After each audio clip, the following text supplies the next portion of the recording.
الصلاۃ والسلام علیکہ یا رسول اللہ صلی اللہ علیہ وآلہ وسلم۔ السلام علیکم رحمۃ اللہ وبرکاتہ۔ جب بھی آپ مدینہ شریف جائیں یا آپ کو جانے کا موقع ملے تو وہاں آپ دیکھیں گے کہ بہت ساری بلیاں آپ کو نہ صرف حرم شریف میں بلکہ حرم شریف سے باہر ڈفرینٹ ریسٹورانٹس اور سڑکوں پر بھی نظر آتی ہیں۔ بہت سے لوگ حرم شریف کے اندر بھی ان بلیوں کو کھانے پینے کی اشیاء دیتے ہیں اور ریسٹورانٹس کے قریب بھی سڑک پر بھی ان بلیوں کو کھانے کی چیزیں دیتے ہیں۔ اس ویڈیو میں جو آپ کو 2 بلیاں نظر آئیں گی، جب دسمبر 2019 میں عمرے کے لیے گئی تھی تو وہاں پہ میں نے ان کو دیکھا تھا اور اپنی بیٹی کے لیے ان کی ویڈیو بنائی تھی۔ آج کا واقعہ درود شریف سے ڈائریکٹ لنک تو نہیں ہے، لیکن حضور صلی اللہ علیہ وسلم کی رحم دلی سے ضرور اس کا تذکرہ ہے۔ ایک سرکاری ملازم کہتے ہیں کہ جب وہ مدینہ شریف عمرہ کرنے کے لیے گئے تو وہاں پر سب نے ان کو کہا کہ آپ وہاں پر مدینہ شریف میں بلیوں والے بابا جی سے ضرور ملیے گا۔ بلیوں والے بابا جی کے متعلق مشہور تھا کہ وہ مدینہ شریف کی گلیوں میں ایک ریڑھی کے اوپر یعنی کہ کارٹ کے اوپر بلیوں کی خوراک لاد کر گلیوں میں پھرا کرتے تھے اور بلیوں کو کھانا کھلایا کرتے تھے۔ یہ سرکاری ملازم ان بلیوں والے بابا جی سے ملے اور بہت متاثر ہوئے۔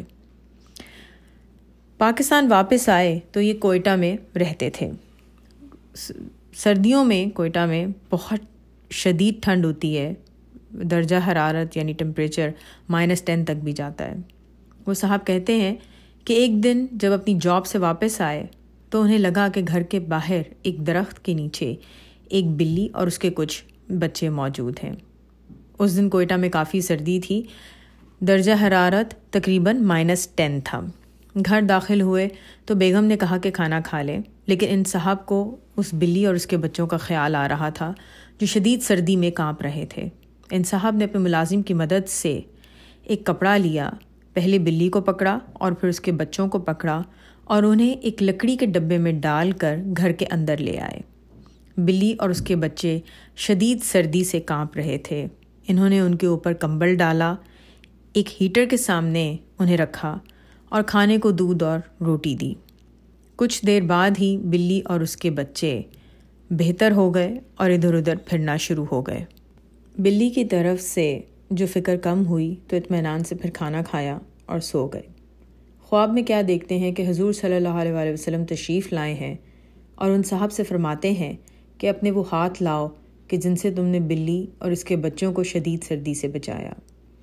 وہ صاحب کہتے ہیں کہ پھر آپ صلی اللہ علیہ وسلم نے میرے ہاتھوں کو چوم لیا اور مجھے اپنے ہاتھوں پر جب لمس محسوس ہوا تو میری آنکھ کھل گئی۔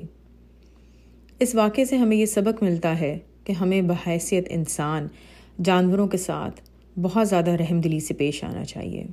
حضور صلی اللہ علیہ وسلم نے ہمیشہ اس بات کی تاکید کی کہ جب قربانی کے جانور کو بھی ذبح کیا جائے تو چھری کو اتنا تیز رکھا جائے کہ جانور فوراً ذبح ہو جائے اور اس کو بیجا تکلیف نہ پہنچے۔ بہت سے لوگ نماز، روزہ، حج، زکوٰۃ جیسے تمام فرائض تو ادا کرتے ہیں، لیکن جب بھی کسی جانور جیسے کتے یا گدھے سے واسطہ پڑ جائے تو بہت ظالمانہ سلوک کرتے ہیں۔ رحم دلی اللہ تعالیٰ کی صفات میں سے ایک ہے۔ اللہ تعالیٰ رحیم و کریم ہے، رحمان ہے۔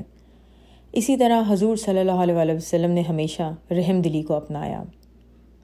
ایک اور واقعہ بھی بیان کیا جاتا ہے کہ ایک قتل کے الزام میں 2 افراد کو جیل میں ڈالا جاتا ہے۔ ان دونوں افراد میں سے ایک قاتل تھا اور ایک بے قصور۔ قاتل آدمی روز اللہ سے گڑ گڑا کر معافی مانگتا اور کہتا کہ یا اللہ مجھ پر رحم کر دیں، مجھے معاف کر دیں، جبکہ بے قصور آدمی ہر روز یہ دعا مانگتا تھا کہ یا اللہ انصاف کر دے۔ جب سزا سنانے کا وقت آیا تو بے قصور آدمی کو قاتل قرار دے کر پھانسی کی سزا سنائی گئی اور حقیقی قاتل کو بے قصور قرار دے کر چھوڑ دیا گیا۔ جب بے قصور آدمی کو پھانسی کی سزا دی گئی تو اس نے کہا کہ میں ہر روز اللہ سے انصاف کی دعا مانگتا تھا، تو بے شک آج اللہ نے انصاف کر دیا۔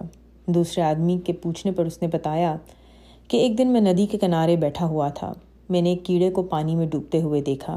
میں نے کنارے سے ایک تنکا اٹھا کر اس کیڑے کے قریب کیا، اور جب یہ کیڑا اس تنکے پر چڑھ گیا تو میں نے اس کو پانی سے ہلکا سا باہر نکالا اور کنارے پر لانے کے بجائے اس کو دوبارہ پانی میں ڈبو دیا۔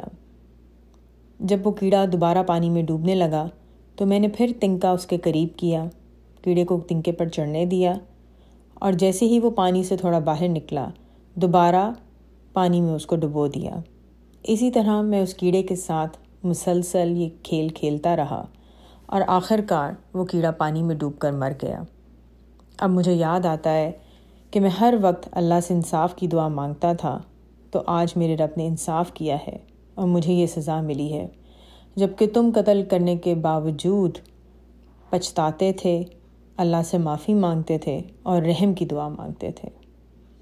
میری دعا ہے کہ اللہ تعالی ہم سب کو حضور صلی اللہ علیہ وسلم کی طرح رحم دلی کو اپنانے کی توفیق عطا کریں، آمین۔